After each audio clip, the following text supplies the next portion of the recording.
Le 3 octobre 1849, Joseph Walker demande l'aide d'un docteur en urgence. Il vient de découvrir, au fond d'une taverne de Baltimore, un homme inconscient qui semble bien mal en point. Le docteur Snodgrass arrive rapidement sur place et commence à examiner un patient qu'il connaît bien, Edgar Allan Poe. Vécu de haillons, miséreux, il semble avoir été dépouillé de tout son argent et complètement ivre. Le médecin l'installe dans l'une des chambres de la taverne et contacte l'oncle de l'auteur. C'est lui qui insistera pour que son neveu soit rapidement transféré à l'hôpital le plus proche, où il est installé dans l'unité des alcooliques. Il restera inconscient toute la journée et ne reprendra connaissance que le lendemain. Il reste cependant extrêmement confus et désorienté. Ses paroles sont complètement incohérentes, et il semble particulièrement angoissé. Il tremble, transpire abondamment, et rapidement devient complètement délirant. Il discute avec les murs. Le soir du 4 octobre, il est probablement victime de légères crises d'épilepsie. Les 2 jours suivants, le délire devient de plus en plus envahissant, et Poe complètement insensible aux soignants qui tentent de le rassurer. Ce n'est qu'au petit matin du 7 octobre qu'il semble s'apaiser. Son médecin, le docteur Moran, note alors qu'il avait pu tourner la tête vers lui avant de rendre son dernier soupir. Edgar Allan Poe avait alors 40 ans, et sa vie douloureuse et chaotique venait de prendre fin. Il naît en 1809 de parents acteurs. Son père, alcoolique et violent, abandonne sa famille alors qu'il n'a que quelques mois. Il mourra quelques années plus tard. La mère d'Edgar, Elizabeth Poe, se retrouve donc seule, en ce début du XIXe siècle, à élever tant bien que mal Edgar, son frère et sa sœur dans une pauvreté extrême. Elle enchaîne les petits boulots, voyage régulièrement pour survivre, accompagnée de ses 3 enfants. Mais sa santé est fragile. Alors enceinte d'Edgar, elle avait contracté la tuberculose, une infection sournoise qui la tuera à petit feu. Elle meurt tragiquement dans son lit, Edgar à ses côtés, en décembre 1811. Edgar n'a alors que 2 ans. Succomber à la tuberculose est quelque chose de terrifiant. L'infection se propage très lentement dans les poumons et entraîne une suffocation dans le stade terminal de la maladie. Cette situation horrible s'accompagne de crachats pleins de sang. Le malade s'étouffe littéralement en toussant du sang. Imaginez le traumatisme pour un petit garçon de 2 ans. Et ce ne sera que le début d'un long calvaire. Les 3 enfants sont alors séparés, chacun placé dans une famille d'accueil différente. Edgar se retrouve dans une famille aisée, les Allan. Edgar Poe devient Edgar Allan Poe. Sa mère adoptive, Frances, éprouve beaucoup d'affection pour ce petit garçon décrit comme espiègle et blagueur. Ce n'est pas le cas de son père adoptif, John, avec qui les rapports seront toujours conflictuels. La famille quitte les États-Unis en 1815 pour faire prospérer l'entreprise paternelle au Royaume-Uni. Là-bas, Edgar se montre excellent à l'école, même s'il reste assez seul. C'est en Angleterre que Frances contracte à son tour la tuberculose. L'entreprise de John s'effondre et tout le monde rentre bientôt en Virginie. C'est là-bas que Frances mourra en 1824. Alors qu'il n'a que 15 ans, le jeune Edgar Allan Poe a déjà vu de ses yeux la mort de ses 2 plus proches parents. Le comportement de l'adolescent, dévasté par la tristesse, devient alors ingérable. Les relations avec John, déjà tendues, deviennent électriques. En 1826, Edgar est admis à l'université de Virginie, mais son père adoptif lui donne à peine de quoi survivre. Il vit dans une extrême pauvreté et rapidement s'endette dans des jeux d'argent. C'est cette année-là qu'il commence à boire. Ses camarades rapportent ses comportements excessifs, sa consommation débridée et extrême, sans aucun plaisir apparent. Accablé par les dettes, que John refuse d'éponger, il s'engage en 1827 dans l'armée américaine. C'est à ce moment-là, poussé par les autres cadets, qu'il publie son premier recueil de poèmes. Mais Edgar Allan Poe n'y arrive pas avec l'autorité, et en particulier avec l'autorité militaire. Après à peine 1 an à l'académie de West Point, il y est exclu et renvoyé à la vie civile. Commence alors une vie de misère à Baltimore. Il se lance dans l'édition, ce qui lui permet de publier facilement ses nouvelles et ses poèmes. Mais il continue de boire. Il acquiert rapidement la réputation de critique littéraire particulièrement malveillant et n'hésite pas à accuser de plagiat les plus grands auteurs de l'époque. Il est régulièrement absent au boulot et finalement il est renvoyé. En 1834, John Allan meurt. 2 ans plus tard, Edgar Allan Poe se marie avec sa cousine, Virginia Clem, âgée de 13 ans seulement. Il fonde son propre journal, ce qui lui permet de diffuser ses textes et ses idées. C'est à ce moment-là qu'il acquiert une renommée mondiale à la hauteur de son talent démesuré. Mais il ne s'enrichit pas pour autant. À l'époque, il n'existe pas de droit d'auteur. Il ne touche que 15 $ pour son poème le plus célèbre, Le Corbeau. Mais la malédiction frappe à nouveau à la porte des Pots. Virginia, qu'il aime tant, contracte à son tour la tuberculose. S'ensuit une longue et douloureuse agonie, tant pour Virginia que pour son mari, qui se réfugie chaque jour un peu plus dans l'alcool, et qui sombre chaque jour un peu plus dans la mélancolie. Il passe de longues heures à s'occuper d'elle, à essuyer le sang qu'elle tousse régulièrement. Virginia meurt en 1847, laissant Edgar Allan Poe dans une tristesse insurmontable. Son comportement devient impulsif, incohérent et imprévisible. Il tente même de se suicider avec du laudanum, un médicament de l'époque qui contient de l'opium et de l'alcool. En juillet 1849, il quitte New York, où il habite désormais, pour rendre visite à sa sœur Rosalie à Richmond, en Virginie. Il renoue alors contact avec l'un de ses amours de jeunesse, Elmira Shelton, qu'il demande bientôt au mariage. Elle refuse et rompt tout contact avec lui. Il décide alors de rentrer à New York. Nous sommes le 27 septembre 1849. Personne ne sait ce qu'il s'est passé entre cette date et la découverte de son corps inanimé dans une taverne de Baltimore le 3 octobre. Edgar Allan Poe est l'un des plus grands auteurs américains du XIXe siècle. Ses nouvelles et poèmes sont particulièrement lugubres, à l'image de la mélancolie profonde qui l'a accompagné pendant la plus grande partie de sa vie. De nombreux médecins et psychiatres ont tenté de comprendre son esprit tourmenté et de poser un diagnostic sur ses troubles. Ce n'est jamais un exercice facile et la démarche est forcément très biaisée. C'est déjà suffisamment difficile de porter un diagnostic sur un patient bien vivant, à notre époque, en face de nous au cabinet, alors imaginez devoir le faire chez un patient mort depuis 2 siècles, dans une société complètement différente et dont on ne connaît que des bribes indirectes de sa vie mentale. Il est probable qu'Edgar Allan Poe souffrait de profonde dépression. Sa tristesse transparaît suffisamment clairement dans la noirceur de ses écrits. Les difficultés et traumatismes extrêmes qu'il a eu à affronter dès le plus jeune âge, et ensuite tout au long de sa vie, l'ont profondément marqué. La dépression, ce n'est pas une simple déprime, une tristesse passagère. La tristesse peut être au premier plan, mais pas forcément toujours. Certains patients peuvent décrire une souffrance morale, une douleur psychologique très intense, alors que d'autres peuvent au contraire décrire leur état comme une anesthésie complète de leurs émotions. Surtout, la tristesse ou la souffrance de la dépression sont suffisamment intenses pour avoir un retentissement significatif et durable sur le quotidien. Et c'est peut-être le point le plus important. La dépression, c'est une souffrance qui empêche de prendre du plaisir, de dormir, de manger, d'avoir des projets ou simplement l'énergie de se lever le matin. C'est une tristesse qui dure dans le temps, malgré les efforts pour se tirer de cet état. En bref, c'est une tristesse qui vous emmerde et qui vous handicape quotidiennement. L'intensité d'une dépression peut être très variable, et cette intensité va conduire le psychologue ou le médecin à proposer plusieurs types de prise en charge. Une dépression de faible intensité nécessitera peut-être qu'une simple psychothérapie, alors qu'une dépression plus intense nécessitera en plus un traitement antidépresseur. La psychothérapie est l'outil de base à proposer devant toute dépression.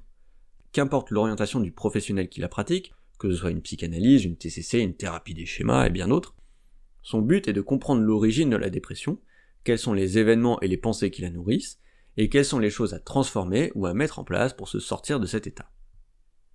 Le traitement antidépresseur peut être proposé dans certains cas. Les antidépresseurs qu'on propose le plus souvent n'ont quasiment pas d'effet indésirable, mis à part quelques nausées ou migraines les premiers jours de traitement. Ils agissent sur des molécules cérébrales qui permettent aux neurones de communiquer, les neurotransmetteurs. De nombreuses études ont montré que ces neurotransmetteurs étaient déréglés dans la dépression, et en particulier un neurotransmetteur qui s'appelle la sérotonine. Le rôle des antidépresseurs est de rééquilibrer ces neurotransmetteurs pour aider à la guérison. Les antidépresseurs ne sont pas des pilules du bonheur, ce sont des béquilles. Quand on se fracture la cheville, les médecins posent un plâtre pour que la fracture consolide. Une fois le plâtre retiré, le patient devra commencer les séances de kiné intensives pour consolider l'articulation, la stabiliser, pour éviter qu'elle ne se casse à nouveau. D'autant plus qu'après la fracture, elle est par nature fragilisée. Les antidépresseurs, c'est les béquilles qui aident le patient à marcher dans ce moment-là. La psychothérapie, c'est un petit peu comme une kiné cérébrale. Le psychothérapeute proposera différentes réflexions ou exercices pour améliorer la tristesse du moment, mais le suivi continuera ensuite pour prévenir les rechutes. Une fois l'articulation suffisamment stabilisée, le patient pourra tenter de marcher sans béquille. Mais il ne faut pas les enlever trop tôt. Marcher sans aide alors que la cheville est encore trop fragile, c'est prendre le risque qu'elle ne se brise à nouveau. C'est pour ça qu'il faut bien prendre son traitement antidépresseur et le continuer même quand ça va mieux. Classiquement, on dit qu'il faut le garder au moins 6 mois après la résolution de la dépression, justement pour éviter les rechutes. Si la fracture de cheville est très grave, alors il faudra opérer et hospitaliser le patient. C'est la même chose pour la dépression, qui parfois nécessite une hospitalisation en service de psychiatrie. Malheureusement, Edgar Allan Poe n'avait pas accès à toutes ces choses-là à son époque. Il restait bien seul face à son angoisse et sa tristesse, accentuée par les deuils successifs. Certains psychiatres pensent qu'Edgar Allan Poe était atteint de troubles bipolaires. En gros, il s'agit d'une alternance entre des phases de profonde dépression et des épisodes opposés, de grande excitation, exaltation, euphorie. Ces épisodes maniaques s'accompagnent aussi d'une grande créativité et productivité qui pourraient expliquer les moments de création de l'artiste. Mais je n'ai pas trouvé d'argument vraiment solide dans la littérature pour appuyer cette hypothèse. Les psychiatres qui avancent cette idée se basent principalement sur les écrits d'Edgar Poe, les écrits littéraires j'entends, et je suis pas sûr qu'on puisse affirmer que ces écrits représentent fidèlement et totalement l'état d'esprit de l'auteur à ce moment-là. Il est vrai aussi que l'auteur avait plusieurs facteurs de risque de bipolarité, un diagnostic qui se discute quand il existe de nombreux épisodes dépressifs résistants aux traitements antidépresseurs par exemple. Si le diagnostic de dépression d'Edgar Allan Poe ne fait pas trop débat, il en va de même pour son diagnostic d'addiction alcoolique. Il était en effet de notoriété commune que l'auteur était un grand buveur, et il a d'ailleurs été retrouvé à plusieurs reprises en état d'ivresse sur la voie publique. Edgar Allan Poe a commencé très tôt à boire, dès ses 17 ans, et ses camarades d'université rapportent qu'il ne tirait pas particulièrement de plaisir à ses consommations extrêmes. Le phénomène d'addiction repose sur un neurotransmetteur bien particulier du cerveau, la dopamine, au niveau d'un circuit cérébral bien défini, le circuit de la récompense. Certains psychiatres avancent que Poe aurait pu consommer de l'alcool pour s'automédiquer, pour l'aider dans son anxiété et sa dépression. Car il se trouve que l'alcool est un anxiolytique plutôt efficace. Il agit sur le cerveau sur un neurotransmetteur bien particulier, le GABA, une cible qu'il partage avec les anxiolytiques qu'on utilise couramment dans le milieu médical, comme le Valium ou le Lexomil par exemple. Sauf que le problème avec l'alcool, c'est qu'il possède aussi un effet neurotoxique. Autrement dit, il tue les neurones. En plus de ça, si l'alcool peut soulager l'anxiété au moment où on le consomme, si on en prend de façon régulière, il a un puissant effet dépressogène. Autrement dit, l'alcool soulage l'anxiété sur le moment, mais provoque une véritable dépression s'il est consommé régulièrement. Ce qui, on en conviendra, n'est pas une stratégie particulièrement efficace quand on souffre, comme Edgar Allan Poe, d'anxiété et de dépression. Il est donc probable que l'alcool qu'il buvait régulièrement ait aggravé significativement la dépression dont il souffrait. L'autre problème avec l'alcool, c'est les conséquences que sa consommation engendre, et qui ont d'ailleurs été fatales à l'auteur américain. Comme on le disait avant, l'alcool tue les neurones, et consommé en excès pendant une longue période, il peut avoir un effet extrêmement néfaste sur votre cerveau. Chez les grands alcooliques, ça peut aller jusqu'à la démence de Korsakov, du nom du médecin russe qui l'a décrite. Cette pathologie repose sur la destruction des circuits de la mémoire dans le cerveau. Les patients qui en sont atteints possèdent toujours leurs anciens souvenirs, mais ils sont incapables d'en acquérir de nouveaux, même les plus simples. C'est des patients qui pourront vous dire 20 fois bonjour dans la journée, car ils sont incapables de se souvenir qu'ils vous ont croisé 10 minutes plus tôt. Mais le grand vice de l'alcool, quand il est consommé en excès, c'est que sa consommation, tout comme son arrêt brutal, peuvent être dangereux pour la santé. Revenons à la journée du 3 octobre 1849. Ce jour-là, il est probable qu'Edgar Allan Poe ait été retrouvé complètement saoul au fond d'une taverne de Baltimore. Cette ivresse peut par définition être très dangereuse si elle se traduit par un coma éthylique qui représente un risque mortel. Il aura probablement dégrisé dans les heures suivantes. Cela explique qu'il ait repris connaissance quelques heures plus tard, dans la nuit, quand il était alors à l'hôpital. Mais ça n'explique pas en revanche l'état psychologique dans lequel il s'est réveillé. Rappelez-vous, les rapports des médecins le décrivent alors comme désorienté, délirant et victime d'hallucinations manifestement très angoissantes. Autant d'éléments qui évoquent un délirium très mince. Le délirium très mince est un trouble neurologique très grave, provoqué par un sevrage brutal en alcool. Les patients qui en sont victimes la décrivent comme une expérience extrêmement angoissante, pendant lesquelles apparaissent des hallucinations terrifiantes, comme des hordes de cafards qui envahissent leur lit. Ce n'est pas toujours des éléphants roses. On ne connaît pas bien les mécanismes qui relient ce manque d'alcool au délire et aux hallucinations vécues par les patients. Certains scientifiques avancent que cela pourrait être dû à un déséquilibre de la balance excitation-inhibition dans le cerveau. Nous avons déjà parlé de plusieurs neurotransmetteurs du cerveau, et en particulier du GABA, qui sous-tendait l'effet anxiolytique de l'alcool. Il existe dans notre cerveau deux grands neurotransmetteurs. L'un est excitateur, le glutamate, il permet de stimuler les neurones. L'autre est inhibiteur, c'est justement le GABA. il permet d'éteindre les neurones. Ces deux grandes forces opposées s'équilibrent pour optimiser le fonctionnement du cerveau. Quand on consomme très régulièrement pendant très longtemps de l'alcool, le cerveau s'habitue à fonctionner au long cours avec cette surstimulation du GABA. Il va réduire sa propre production de GABA et augmenter celle de glutamate pour garder une balance excitation-inhibition à l'équilibre. Sauf qu'en cas de sevrage brutal, le cerveau perd brutalement une partie de son apport en GABA, et ça déséquilibre la balance. Pas assez de GABA et trop de glutamate, qui rend le cerveau hyper excitable. Ça pourrait être à l'origine des symptômes psychiatriques du délirium tremens, et plus certainement des crises d'épilepsie qui peuvent arriver dans ces moments-là. Il est d'ailleurs possible qu'Edgar Allan Poe ait souffert d'une petite crise d'épilepsie le lendemain de son admission à l'hôpital. Le délirium tremens n'est pas juste une expérience très angoissante et traumatisante. Sans traitement, sa mortalité est de 35%.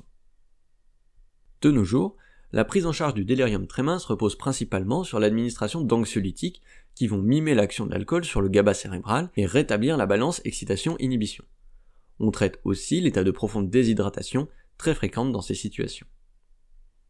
C'est donc probablement à la suite d'un délirium tremens, secondaire à un sevrage en alcool, que Poe mourra le dimanche 7 octobre 1849 à l'âge de 40 ans. Il fut enterré dans une tombe anonyme, progressivement recouverte d'herbe avec le temps. Il faudra attendre plusieurs années pour qu'il ait droit à une tombe décente. Il laisse derrière lui quelques monuments de la littérature américaine qui seront traduites en français par le génial Charles Baudelaire. Merci d'avoir écouté ce podcast jusqu'à son terme, j'espère qu'il vous a plu. Si les mystères autour de la mort de Poe vous intéressent, j'avais approfondi le sujet dans un article de mon blog 100 milliards de neurones. Le lien est en description. Pensez à vous abonner à la page Facebook pour ne rater aucune nouveauté. À bientôt.